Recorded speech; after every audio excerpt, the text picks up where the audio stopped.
Vous écoutez Culture Média sur Europe 1, 9h30, 11h avec Thomas Hill et votre invité ce matin, Thomas. Et je reçois ce matin Miss France 2019, Vaï Malama Chavez, Vaï pour les intimes, et ce livre sur votre terre natale, Tahiti, vous l'avez intitulé Ovaï.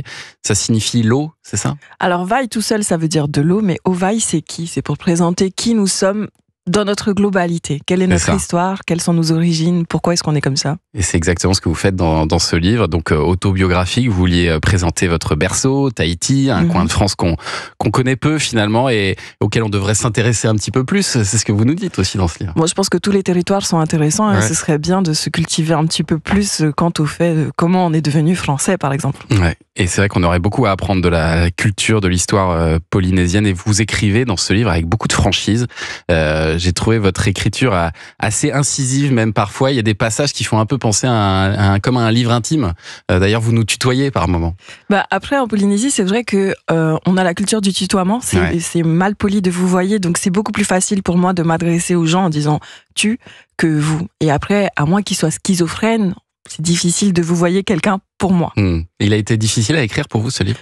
Pas vraiment, parce que j'ai toujours été très bavarde. D'ailleurs, mes maîtresses m'ont toujours dit que ça allait être un problème plus tard, mais il faut croire que non, puisque c'est grâce à ça que j'ai pu écrire un livre.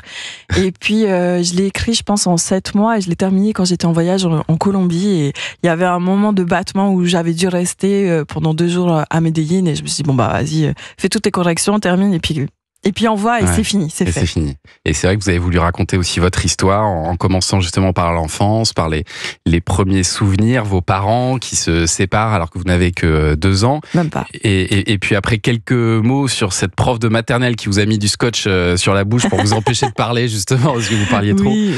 Eh bien, vous nous confiez le premier souvenir terrible qui va marquer finalement un peu toute votre vie, Vaï Malama, puisqu'à 5 ans, vous allez subir ce qu'un enfant sur 10 subit en France, l'inceste.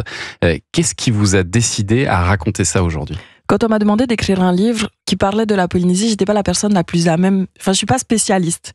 J'aurais pu guider les éditions First vers quelqu'un qui aurait pu le faire, mais de manière très spécifique. Et ils m'ont dit, non, c'est toi qu'on veut. C'est toi qu'on veut qui raconte Tahiti. J'ai dit, ok, mais si je dois raconter Tahiti, je peux le faire au travers de ma vie. Et ma vie n'aurait pas été complète si j'avais pas raconté ce pan de mon histoire.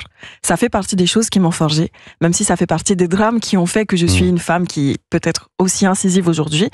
Ça relève d'une expérience traumatique qui a résulté d'une dissociation un peu de cet événement. Mais on est nombreux à vivre ça. Et j'ai pas envie de garder pour moi la façon que j'ai eu de guérir de cette expérience. Et c'était le moment de partager. Comme la culture polynésienne est dans le partage, alors partager la façon que j'ai eu moi de guérir de ce traumatisme-là m'avait semblé pertinent. Et est-ce que ça vous aide justement d'en parler publiquement comme ça?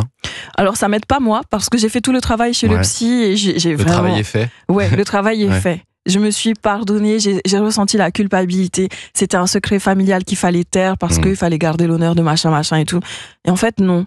Non, parce que j'ai pas à subir toute cette culpabilité, toute cette colère et parfois même le sentiment d'impuissance que je pouvais subir en tant qu'enfant, qui ne m'appartenait pas parce que c'est pas de ma faute.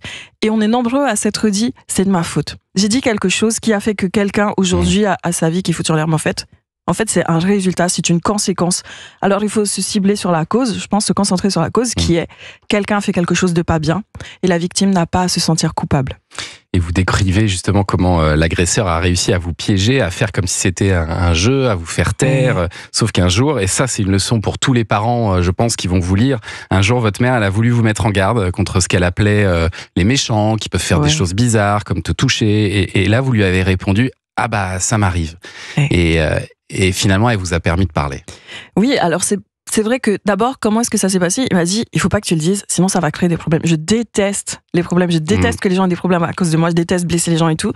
Sauf que là, elle a amené sur un terrain, mais en mode, pas c'était un problème, c'était, vas-y, viens, on discute, on ouvre la conversation, peut-être qu'il y a des sujets intéressants qu'on pourrait aborder ensemble. Et là, je lui fais part de, voilà, ça m'arrive. Et vraiment, elle était au bout de sa vie. Et elle était très énervée. Et en tant que petite fille, la perception que j'avais de la situation n'est pas, j'ai dit quelque chose qui a énervé ma mère, en mode, c'est ce que j'ai dit qui a énervé ma mère, c'est que moi, j'ai dit quelque chose et donc elle est énervée. Vous dites, je suis pas une gentille fille. Ouais. Parce que elle est fâchée parce que j'ai dit quelque chose que si j'avais pas dit, elle serait pas fâchée. D'où la culpabilité ensuite. Voilà. Mais alors c'est important aussi de dire que vous avez pu vivre avec Vaï Malama, que vous avez pu être heureuse. Vous racontez aussi comment vous avez rencontré votre premier amoureux sur une pirogue. Ouais. Voilà, j'ai trouvé ça très beau. Et c'est vrai que ici c'est plus compliqué de rencontrer son mec sur une pirogue. Anissa, c'est au Stade Bonal à Sochaux, c'est autre chose. Quoi. Voilà, c'est pas... J'en ferai un livre un jour, comme vous. Voilà, d'autres c'est sur une pirogue. Bon chacun sa route. Voilà. Et puis vous revenez évidemment sur votre parcours de Miss à 21 ans. 24. Alors d'abord, moi j'avais ça à 21 ans, vous voyez une annonce pour le concours Miss Tahiti, oui. d'abord. Quand j'ai essayé, mais qu'après ils m'ont dit non. Voilà, d'accord. Ils vous ont dit non à vous? Ils m'ont dit non à moi. C'est incroyable. Alors ça c'est dingue. C'est-à-dire que vous avez échoué une première fois à Miss Tahiti. J'ai échoué, ouais. Enfin même pas, j'ai même pas passé l'étape de la sélection. J'ai pas été prise en tant que candidate. On m'a dit non. Et vous vous êtes fait en plus engueuler en rentrant à la maison. Ouais, parce que j'avais pas dit à mes parents que j'y allais, mais comme il y avait des journalistes qui étaient là et donc ils m'ont vu à la télé, ils disaient t'as pas quelque chose à nous dire? Non, non, je comprends pas. Mais même si ça leur plaisait pas, vous avez voulu retenter le concours, donc 2 ans plus tard. Et alors là, ce que j'ai adoré, c'est que vous vous êtes préparé, mais alors comme une sportive de haut niveau. Ouais, c'est vrai. Vraiment, c'est là qu'on voit tout votre caractère, c'est-à-dire que vous étiez capable de vous lever à 3h30 du matin pour faire du sport. Quoi. Ouais.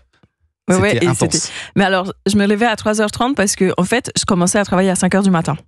Ouais. Donc, je devais ouvrir une salle de sport à 5h du matin puisque je devais gérer l'ouverture et tout. Donc, j'allais au sport avant.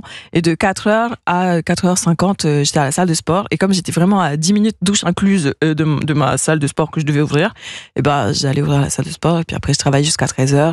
Et après, j'allais manger pendant 30 minutes, faire la sieste de 13h30 à 14h30. Wow. Faire du sport de 15h à 17h. Et après, enchaîner de 18h à 20h les répétitions de Miss Tahiti et recommencer le lendemain matin. Vous imaginez ce qu'il faut pour être élu Miss Tahiti. C'est du boulot. Et vous avez été élu Miss Tahiti d'un coup. Alors tous les regards se tournent vers vous. Vous êtes scruté en permanence.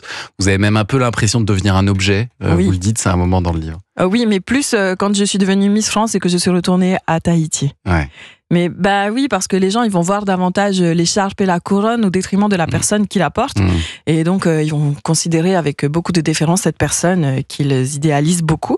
Et ils vont plus avoir le même échange qu'avant. Avant, c'était simple. Avant, avant, on tutoyait, c'était cool.